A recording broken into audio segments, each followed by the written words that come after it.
దేవరాగం జ్ఞానయోగం వ్యాసపీఠం బహువేదశాస్త్రం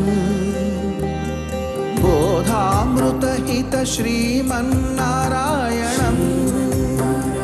శివగౌరీ సంభాషిత సకల పురాణం అష్టాక్షరి పంచాక్షరి మంత్రావరణం అఖిల దేవతా సంస్తుతి పారాయణం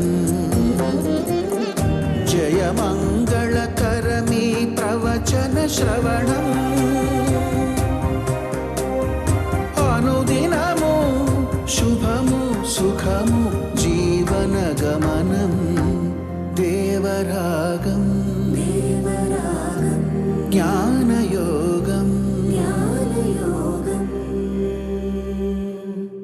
ఆపదామపహర్తారం దాతారం సర్వసంపదాం లోకాభిరామం శ్రీరామం భూయో భూయో నమామ్యహం. జయ శ్రీమన్నారాయణ. ప్రియ భగవద్బంధులారా, 6వ అధ్యాయం భగవద్గీతలో 26వ శ్లోకంలో భగవంతుడు అర్జునుడిని ఒక సాకుగా పెట్టుకొని మనందరికీ అద్భుతమైనటువంటి ఒక సందేశాన్ని ఇచ్చాడు. ఆయన సామాన్యంగా మనందరం ఎదుర్కొనేటటువంటి ఒక పెద్ద సమస్య, దేని మీదైనా మనసు పెడదామని అనుకుంటే అక్కర్లేదు, ఎన్నో ఆ సమయంలో వచ్చే జ్ఞాపకంలో మనని రకరకాలుగా చెదరగొడుతూ ఉంటాయి. చాలా చికాకు వచ్చేస్తుంది మనకి. ఏదో జపం చేద్దామని కూర్చున్నాం, కృష్ణుని ఎదురుకుండా పెట్టుకున్నాం, కళ్ళు మూసుకుని కృష్ణ జపం చేద్దామని అనుకోవడం పాపం అంతే. అక్కడి నుంచి ఎన్ని రకాల కంసుళ్ళు అక్కడికి వస్తారో, ఎన్ని రకాల పూతనలు అక్కడికి వస్తాయో, ఎన్ని రకాల శకటాసురులు అక్కడికి వస్తారో మనకి తెలియదు. రకరకాలైనటువంటి ఆలోచనలు వచ్చి మొత్తం ఆ జపం అనేది సాగకుండా చేస్తాయి. పోనీ అలాగ వాటి వెనకాతల మనసు వెడుతోందని కూడా మనకి తెలియదు. వెళ్ళడము తెలియదు, రావడము తెలియదు. చెయ్యాల్సిన యాత్ర అంతా మాత్రం చేసి వచ్చేసిన తర్వాత అప్పుడు మనకి తెలివి వచ్చి, ఛీ పాడు మనస్సు ఎందుకు వీటి వెనకాతల వెళ్ళిందని దాన్ని తిట్టడం ప్రారంభిస్తాం. వెళ్ళడం అయిపోయింది, రావడం కూడా అయిపోయింది. అప్పుడు తిట్టి ప్రయోజనం ఏమిటి? వెళ్ళడానికి ముందర అది కొంచెం ఏదైనా సిగ్నల్ ఇస్తే, హ్యాట్ ఇప్పుడు వెళ్ళడానికి వీల్లేదు, హ్యాట్ ఇలా చేయడానికి వీల్లేదు అని ఆమె కొంచెం ఒక కొరడా జులిపించడానికి అవకాశం ఉండేది. పోనీ వచ్చేటప్పుడు మళ్ళీ నీతో చెప్పు వస్తే గుమ్మం దగ్గర నిలబెట్టి దాన్ని శుభ్రంగా దులిపేసి అప్పుడు దానికి ఏదో చేసి ఉండేవాళ్ళం. కానీ వెళ్ళడం తెలియదు, రావడం తెలియదు, అక్కడ ఏం చేస్తుందో తెలియదు. అంతా అయిపోయి మళ్ళీ తిరిగి వచ్చి కూర్చుంటారు పాపం. బుద్ధిగా కూర్చున్నాక అప్పుడు తెలిసి దాని మీద మనకు కై కై కై కై అని ఆడాలని అనిపిస్తుంది. నిష్ప్రయోజనం. అయిపోయిన తర్వాత చేతులు కాలిన తర్వాత ఆకులు పట్టుకొని లాభం ఏమిటి అన్నట్టుగా ఉంటుందన్నమాట. సో ఇలాంటివి మనకి ప్రతిరోజు ఆల్మోస్ట్ అందరికీ కూడా ఎదురయ్యేటటువంటి ఒక సమస్య అది. దీనికి శ్రీకృష్ణుడు ఒక అద్భుతమైనటువంటి ఒక సమాధానాన్ని, ఒక మంచి మార్గాంతరాన్ని మనకు ఉపదేశం చేశాడు 6వ అధ్యాయపు 26వ శ్లోకంలో. చూడండి ఎంత బాగుందో అది. యతో యతో నిశ్చరతి మనః చంచలం అస్థిరం తతస్తతో నియమ్యైతత్ ఆత్మన్యేవ వశం నయేత్. చాలా అద్భుతమైనటువంటి సొల్యూషన్ మనకి. దేన్ని కష్టపెట్టద్దు, నువ్వు మనసునే తిట్టద్దు. అది తలిచే వాటిని నువ్వు ఇవి ఎంత పాడు ఆలోచనలు, ఎందుకు నాకు ఇవన్నీ వచ్చాయి అని కూడా నువ్వు అనాల్సిన అవసరం లేదు. నువ్వు దానికి ఎంత వ్యతిరేకంగా నువ్వు ప్రవర్తిస్తే అది అంత మొండిగా తయారవుతుంది. కనుక దాన్ని మొండిగా తయారు చేసుకోవడం, తద్వారా దాంతో నిత్య శత్రుత్వం పెట్టుకోవడం మంచిదా? దాన్ని నీకు అనుకూలంగా మలుచుకోవడం, అది నీకు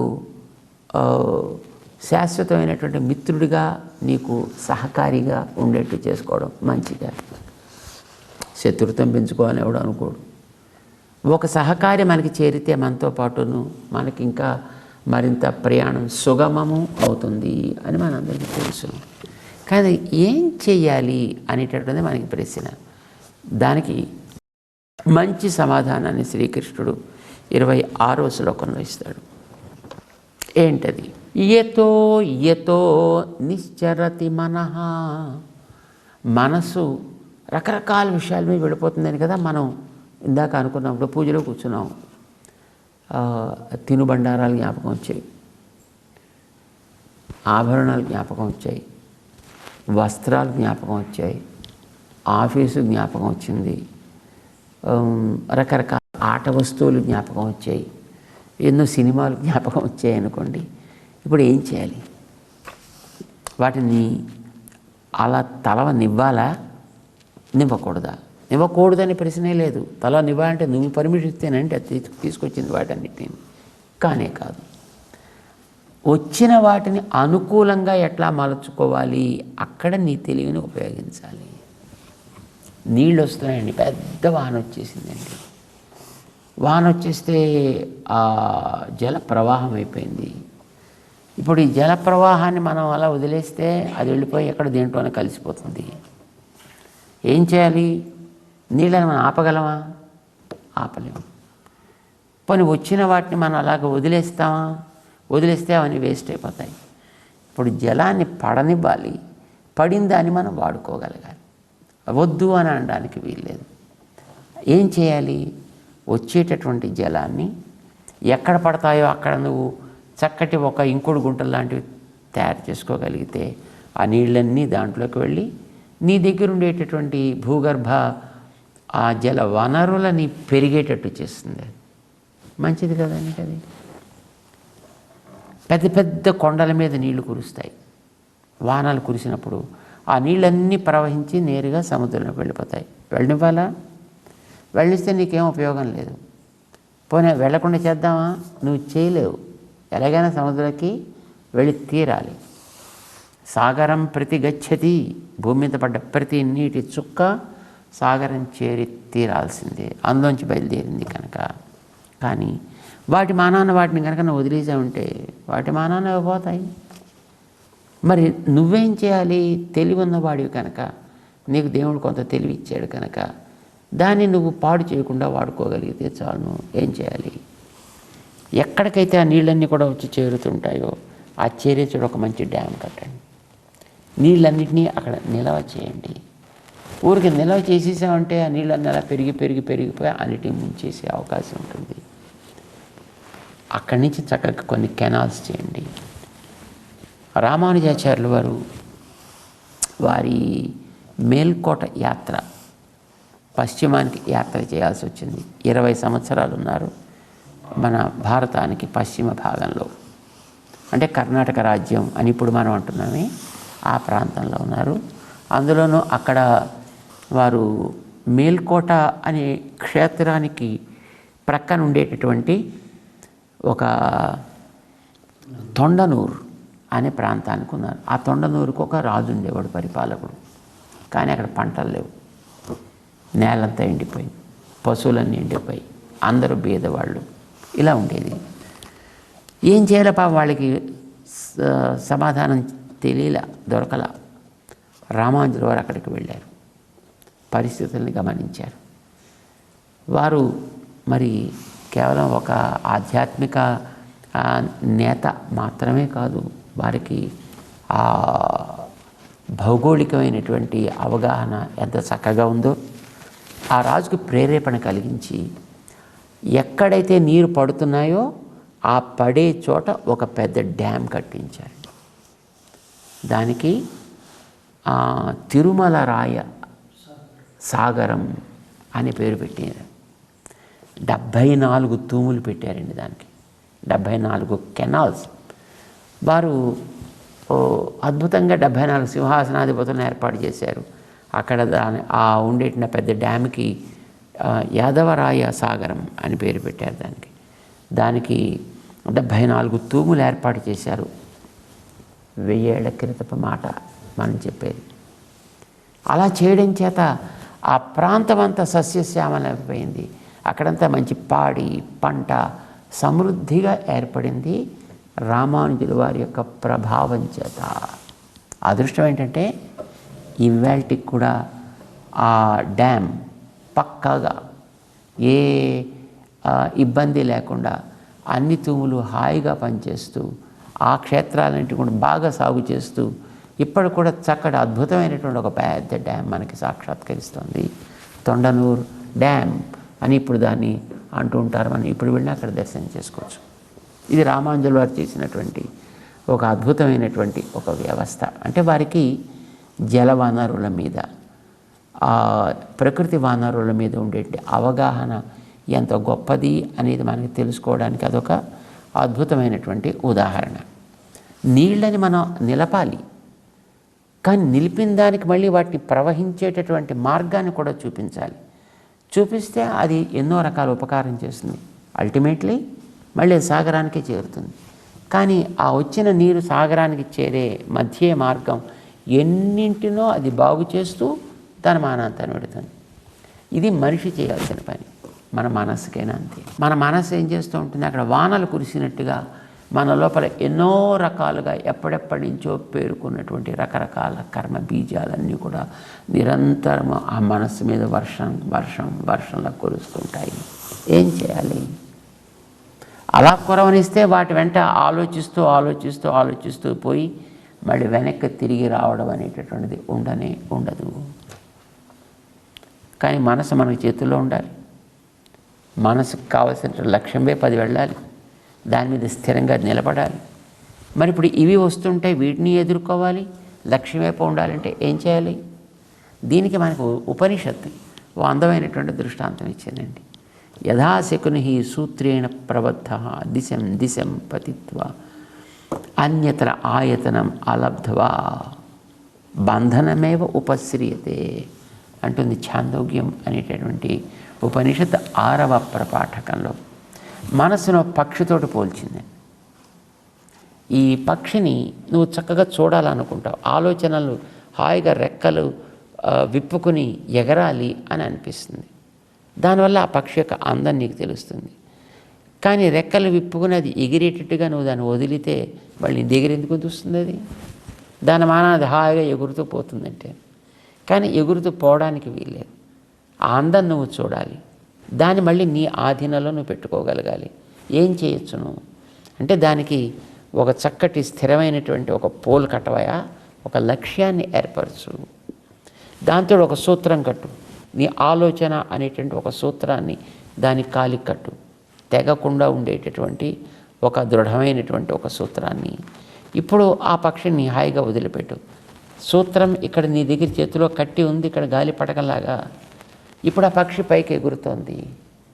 దాని అందాలను చూడగలుగుతావు. ఇక నీకు చాలు అనిపించినప్పుడు లేదా అది అలసిపోయినప్పుడు దాన్ని జాగ్రత్తగా మళ్ళీ వెనక్కి తీసుకొచ్చి మళ్ళీ ఎక్కడైతే అది ఉండాలో అక్కడ దాన్ని ఆపిపెట్టు. పక్షికి నువ్వు స్వాతంత్ర్యాన్ని ఇచ్చావు. ఆ పక్షి అందాన్ని నువ్వు చూడగలుగుతున్నావు. తిరిగి అది మళ్ళీ నీ ఆధీనంలో ఉండేట్టుగా నువ్వు చేసుకోగలుగుతున్నావు కదా. మనస్సును కూడా అట్లానే. దీని ఏం చేయాలి? ఇది ఏదో ఒక దాని మీదకి వెళ్ళిపోతూ ఉంటుంది. రకరకాల వాటి మీదకి అది వెళ్ళిపోతూ ఉంటుంది. వెళ్ళనివ్వను అనడానికి వీల్లేదు. ఎందుకు వెళ్ళామని కోప్పట్టడానికి వీల్లేదు. దాన్ని ఎటు వెడుతోందో అటే వెళ్ళని. అది కృష్ణుడు చెప్తున్నాడు దీనిలో. యతో నిశ్చరతి మనః చంచలం, ఎప్పుడు నిలకడ అనేది దాంట్లో ఉండదు. అస్థిరం, ఒకదాని మీద ఉండదు. దాని ఒక రకంగా ఉండదు. దాని మీదే అనేక రకాలుగా తిరుగుతూ ఉంటుంది. తిరగని ఏం చేయాలి ఇప్పుడు అంటే తతస్తతో నియమ్య ఏతత్, దాన్ని నీవు ఆ మార్గంలోనే వెళ్ళనిస్తూ ఆత్మన్యేవ వశం నయేత్, దాని ఆత్మయందు అది నిలకడగా ఉండేటట్లుగా చేయవయా. ఎట్లా చేయాలి అనడానికి మా ఆచార్యులైనటువంటి పెద్దజీయర్ స్వామి వారు ఒక అద్భుతమైనటువంటి ఒక మార్గాన్ని సూచిస్తూ ఉండేవారు. ఉదాహరణకి నువ్వు పూజలో కూర్చున్నావు. ఇప్పుడు నీ మనస్సుకి మెల్లిగా స్వీట్ స్టాల్కి వెళ్ళిందండి. వెళ్ళి అక్కడి నుంచి అందులో ఉండే రకరకాల పదార్థాలను చూడడం ప్రారంభించింది. దానికి అవంటే ఇష్టం, చూస్తుంది వాటిని. నువ్వు దాని ఇష్టాన్ని కాదంటావా, వెళ్ళొద్దంటావా? నీతో చెప్పలేదు, నీ పర్మిషన్ దానికి అక్కర్లేదు, వెళ్ళిపోయింది అది. ఇప్పుడు ఏం చేయాలి? నువ్వు వెనకాతల వస్తున్నావు, నువ్వు చూస్తావు అని అనుకుంటే అది దొంగతనంగా వాటిని ఆస్వాదించేటటువంటి ప్రయత్నం చేస్తుంది. కనుక అలా చేయకు. దాని వెనక నువ్వు కూడా తతస్తతో నియమ్య, దాని వెనక నువ్వు కూడా వెళ్ళిపో. నీకు కావాల్సింది భగవంతుని మీద నిలబడాలి. మనస్సు నువ్వు కోరుకునేది అదే కదా. అంచేత భగవంతుణ్ణి నీతో పాటు తీసుకుని మెల్లిగా ఆ మనస్సుతో పాటు నువ్వు కూడా బయలుదేరు. ఏం చేయాలి? బయలుదేరి స్వీట్ స్టాల్కి కదా అది వెళ్ళింది, స్వీట్స్ని కదా చూడాలనుకుంది. నువ్వు వెనకాతలు దాన్ని ఏమైనా కంట్రోల్ చేస్తావా అని అంటే అది ఒప్పుకోదు. దానికి కావాల్సింది ఏదో నువ్వు ఇస్తానంటే నీ మాట హాయిగా వింటున్నది. నిజానికి అది అక్కడ స్వీట్లు లేవు, నువ్వు తినేది లేదు, రెండూ లేవు. ఇది కేవలం సంకల్పంతో జరిగిందే కదా, భావంతో అది వెళ్ళింది. కనుక వెళ్ళొద్దు అని అనకు. ఇప్పుడు నువ్వేం చేస్తావు? దాని వెనక నువ్వు కూడా నీకు కావాల్సినటువంటి ఆ భగవాన్ మూర్తిని కూడా తీసుకువెళ్ళి మనస్సుతోటి చెప్పు, హే మనస్, దానికి స్వీట్స్ కావాలా? కమా, చూడక్కడ గులాబ్ జామ్, చిన్న చిన్న గులాబ్ జామ్ కాదు, పెద్ద పెద్ద గులాబ్ జామ్, మంచి మెత్తటి గులాబ్ జామ్, చక్కగా లోపలంతా ఉడికిన గులాబ్ జామ్, రసాల్లో తేలుతుండే గులాబ్ జామ్. నువ్వు వద్దంటే అది ఇంత చిన్న వాటిని చూస్తుంది. అది నువ్వు దానికి అంగీకరించి చక్కగా దాన్ని నువ్వే చూపిస్తున్నావు. ఇప్పుడు అది కోరింది గులాబ్ జాముని, కాదంటలేదు, నువ్వు ఇంకా మంచిగా చూపిస్తున్నావు నువ్వు. ఇవన్నీ మన స్వామికి నివేదన కోసం ఏర్పడ్డది కదా. ఎంత బాగున్నాయి చూడు. నీకు కావాల్సింది భగవంతుడు, దానికి కావాల్సింది గులాబ్ జామ్. ఇప్పుడు నువ్వేం చేస్తున్నావు? భగవంతుడిని తీసుకొచ్చావు, గులాబ్ జాముని చూపించావు. ఇది దానికోసం అని నువ్వు అంటున్నావు. ఇప్పుడు దాని ఆలోచన నువ్వు అరికట్లా, నీ భగవంతుడిని నువ్వు వదలలేదు అక్కడ. ఇప్పుడు రెండింటినీ కలిపావు. ఇప్పుడు దాన్ని చూడడానికి అవకాశం కలిగించడం చేత అది నీకు శత్రువు కాదు. నీకు కావాల్సిన వదలలేదు కనుక నీ లక్ష్యించి నువ్వు చదవలేదు. యతో నిశ్చరతి తతస్తతో నియమ్య. మైసూరు పాకును గులాబ్ జామున్ ఒకదాన్ని చూసింది. ఎందుక ఒక దాంట్లో ఏ కర్మయా? చూడు, ఇక్కడ 500 వెరైటీస్, 5,000 వెరైటీస్, 5 లక్షల వెరైటీస్ దాంట్లో చూపించు దానికి. ఇంకా దానికి కళ్ళు జిగేలు అనిపోతాయి. దానికి ఇంకా ఎంతో తృప్తి పడిపోతుంది అది. చెప్పు. ఇవన్నీ భగవంతుడు తయారు చేసినవి, ఇవన్నీ భగవంతుడి కోసం తయారైనవి, ఇవన్నీ భగవంతుడు తన వాళ్ళైన మనకివ్వడం కోసమేనయ్యా తయారు చేసింది. మళ్ళీ ఇవన్నీ ఆయన కోసం అంటే ఇవన్నీ ఆయనకి పెట్టేసి ఆయన తినేస్తాడేమో మళ్ళీ మనసుకు భయం వేస్తుందేమో. కాదని చెప్పండి. ఇవన్నీ ఆయన తనకి చెందిన మన కోసం చూపించేవి కనుక హాయిగా చూడవాయి అని చెప్పండి. ఇప్పుడు దానికి కావాల్సింది నువ్వు చూపిస్తున్నంత వరకు అది నీకు వ్యతిరేకం కాదయా. నీ మాట వినేట్టుగా తయారవుతుంది అది. ఆత్మన్యేవ వశం నయేత్. అది నువ్వు భగవంతుని పెడతావా, ఆత్మని పెడతావా? That is your choice. లక్ష్యం అనేది ఏదో ఒకటి నువ్వు పెడుతున్నావు, దాని చుట్టూ ఇప్పుడు ఈ మనసు కోరుకున్న వాటిని నువ్వు చూపిస్తున్నావు. చూపించు. ఇవన్నీ మనసులో జరిగేవే కనుక ఇవన్నీ మనవే, ఇవన్నీ మనకే, ఇవన్నీ మన స్వామి యొక్క ఆనందం కోసం మనం అలంకరించేటటువంటి డ్రెస్సెస్. చెప్పండి. అండ్ అల్టిమేట్లీ ఆయన శేషముగా మన కోసమే ఇవన్నీ ఆయన సేకరిస్తున్నాడు చూసావా అని మనసుకి చెప్పండి. మనసు కోరుకున్నది నువ్వు మానటలేదు, నీకు ఏది లక్ష్యమో దాన్ని చెదర్చట్లేదు, దాని భావన నువ్వు సంస్కరిస్తున్నావు, దానికి కలిగిన ఆలోచనను నువ్వు డివినిటీ యాడ్ చేస్తున్నావు. దాంతోపాటు నువ్వు ఎక్కడ పార్కులోకి వెళ్ళిపోతే ఏం చేయాలండి? వెళ్ళండి. పార్కులో మంచి మంచి పువ్వుల చెట్లను చూపించండి, మంచి మంచి కాయల చెట్లను చూపించండి, మంచి మంచి అందమైన ఆకుల్ని చూపించండి. ఇవన్నీ భగవంతుడి యొక్క ఆనందం కోసం ఎంత బాగా వికసించాయో. భగవంతుడికి నీతో కలిసి తిరిగితే ఆనందం కదా. చూడు నీ కోసం భగవంతుడు ఎంత బాగా వీటిని పూజించాడో. దానికి కావాల్సింది ఆ ప్రకృతి అందం, దాన్ని నువ్వు చూపిస్తున్నావు. నీకు కావాల్సింది ఈ ప్రకృతి భగవంతుడి నుంచి వచ్చింది అని చెప్పడం. మనస్సుకి దాన్ని నువ్వు అలవాటు చేస్తున్నావు. మనస్సు దొరికేలాగా కకృతి పడే అవసరం లేని స్థితిని నువ్వు కలిగించి ఉన్న వాటిల్లో అద్భుతమైనటువంటి విభూతిని నువ్వు చూపిస్తున్నావు దానికి. ఇదంతా మనసులో కలిగేటువంటి సంకల్పం కదండి. ఇదంతా సంకల్పజమైనటువంటి కామమే. చూపించు. దానికేమీ నువ్వు భయపడాల్సిన అవసరం లేదనే విషయాన్ని గట్టిగా చెప్పు. ఆత్మన్యేవా వశం నయేత్. వదిలిపెట్టినటువంటి పక్షి హాయిగా రెక్కలు విప్పి అన్ని వైపులా కూడా దిశం పతిత్వ అన్ని వైపులా తిరిగినట్టుగా నీ మనస్సు ఏది కోరితే దాంట్లో, ఏ వస్తువును కోరితే ఆ వస్తువులో, ఆ వస్తువుతో భగవంతుడికి ఉండేటటువంటి సంబంధాన్ని చూపించి దానికి అది నచ్చేటట్టుగా నువ్వు చెప్పగలిగితే క్రమంగా చూసే ప్రతి వస్తువుని భగవంతుడి కోసం చూడడం అలవాటు చేసుకుంటుంది నీ మనస్సు. ఇది నువ్వు చేయవలసిన అలవాటు. ఇప్పుడు దానికి కొంతసేపు అయిన తర్వాత చాలా బాగుంది అనిపించి అది వెనక్కి వస్తే అప్పుడు మళ్ళీ నువ్వు వెళ్ళిగా వెనక్కి తీసుకుని రా. అప్పుడు మళ్ళీ నీ మూర్తి దగ్గర తీసుకొని పెట్టు.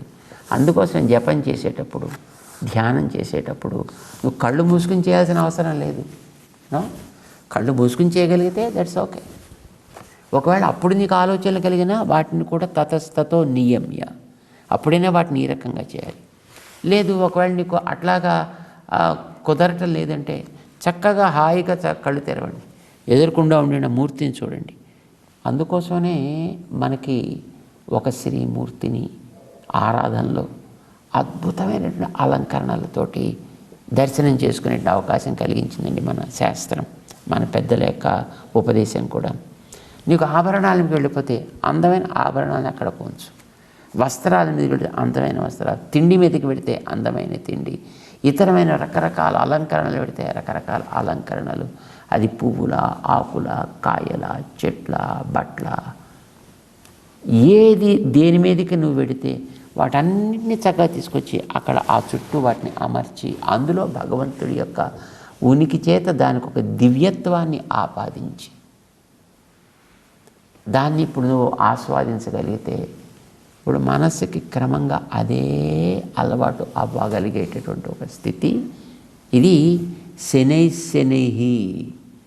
అది ఒక రోజులో రాదు కదా, మెల్లమెల్లగా అలవాటు చేయాలి దానికి. ఒక వ్యక్తి యొక్క అందాన్ని చూడడం అలవాటు చేసుకుందాం అనుకుందాం. ఇప్పుడు ప్రతి వ్యక్తిలోనూ ఏదో ఒక్కొక్క రకమైనటువంటి అందం ఉంటుందండి. ఒకళ్ళు ముక్కు అందం, ఒకళ్ళు మూత అందం, ఒకళ్ళు తల అందం, ఒకళ్ళు కాలు అందం, ఒకళ్ళు చెయ్యి అందం కదా. ఎక్కడెక్కడ ఏ అందం ఉందో ఆ అందాన్ని జాగ్రత్తగా ఆస్వాదించి దాన్ని జాగ్రత్తగా పికప్ చేసుకొని నువ్వు లోపల భగవంతుని చూడాలనుకున్నప్పుడు ఆ భగవంతుడి దగ్గర ఆయా అందాన్ని పట్టుకొచ్చి జాగ్రత్తగా అమర్చి అలాంటి ఒక అద్భుతమైన ఒక రూపకల్పన నువ్వు చేసుకుని ఆ స్వరూపం భగవంతుడి యొక్క దివ్య సౌందర్యంలో ఒక అణువు. ఇది ఇంకా ఇంకా ఇంకా ఆయనకైతే ఎంత అద్భుతంగా ఉంటుందో అని నువ్వు భావించు. అందాన్ని చూడడం కూడా అప్పుడు నీకు దోషం కాదా, అది కూడా దివ్యమైనటువంటి స్థితిని పొందగలిగేట్టుగా నువ్వు దాన్ని తయారు చేస్తున్నావు. శ్రీకృష్ణుడు చెప్పిన అద్భుతమైనటువంటి సాధనం అండి. యతో యతో నిశ్చరతి మనః చంచలం అస్థిరం. మొట్టమొదటి దానికి కుదురంటూ లేదు, ఒక వస్తువు మీద ఉండదు. అందుకోసం నువ్వేం చేస్తున్నావు, ఒక వస్తువు మీద కుదురు లేని మనస్సుకి నడక నేర్పుతున్నావు. శ్రీ విగ్రహం అక్కడ నువ్వు దాన్ని పెట్టు. ఇప్పుడు కదలడం అలవాటు కనుక దాన్ని మెల్లిగా కదిలించు. పాదాలు, ఆ పాదాల పైన మెల్లిగా నడుము పైన వక్షం, ఆ పక్కన చేతులు, ఆ పక్కన కంఠం, ఆ పక్కన ఆయనకు అధరం, నాసిక, నేత్రం, లలాటం, ఆయనకు అద్భుతమైన కేశపాశం. చంచలం అనేటటువంటి దానికి స్థితి కనుక దాన్ని నువ్వు చంచలంగానే అట్టే పెడుతున్నావు. కానీ అది ఒకచోట స్థిరంగా ఉండేట్టుగా ఒక మూర్తి యందు అనేక రకాలైనటువంటి భావనలు, దాంట్లో అనేక రకాలైనటువంటి అవయవ సౌందర్యాన్ని ఒకటి భావిస్తున్నాం. అక్కడి నుంచి మళ్ళీ మెల్లిగా కిందకి, మళ్ళీ కింద నుంచి మళ్ళీ పైదాకా రా. తిరిగే అలవాటు ఉండే మనస్సుకి తిరగడం ఆపట్లేదు. ఆపితే అది ప్రమాదం. ప్రవహించే నీళ్ళని ఆపేస్తే స్టాగ్నేటెడ్ వాటర్ పాడైపోతుంది. ప్రసరించే గాలిని ఆపితే అది మనకి సఫకేషన్ కలిగిస్తుంది. చంచలమైన మనసును ఆపితే అది కూడా నిన్ను చికాకు పెట్టేస్తుంది. కనుక దాన్ని ఆపకు. కానీ అది ఎక్కడ సంచరించాలో, ఎక్కడ చంచలంగా అది ప్రవర్తించాలో ఆ మూర్తి యొక్క సౌందర్యాన్ని చూపిస్తూ పైనుంచి క్రిందకి, కింద నుంచి పైకి, ఇట్లాగా పాదాది కేశాంత స్తుతి అని అంటుంటారండి మన వాళ్ళు.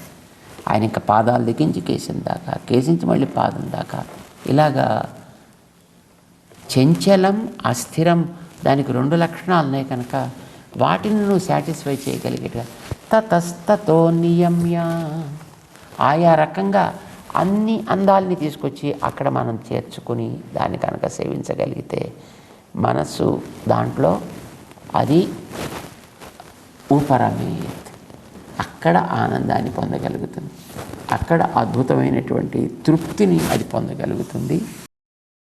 ఇది మనం చేయాల్సినటువంటి ధ్యానపు క్రమము అంటూ 26వ శ్లోకంలో శ్రీకృష్ణుడు అర్జునుడికి చేసిన ఉపదేశం మనందరికీ కూడా అభ్యసించతగినది. ప్రయత్నం చేసి చూద్దాం. మన మనసుని ఆ రకంగా నడిపేటటువంటి కృషి ఆరంభం చేద్దాం. జై శ్రీమన్నారాయణ.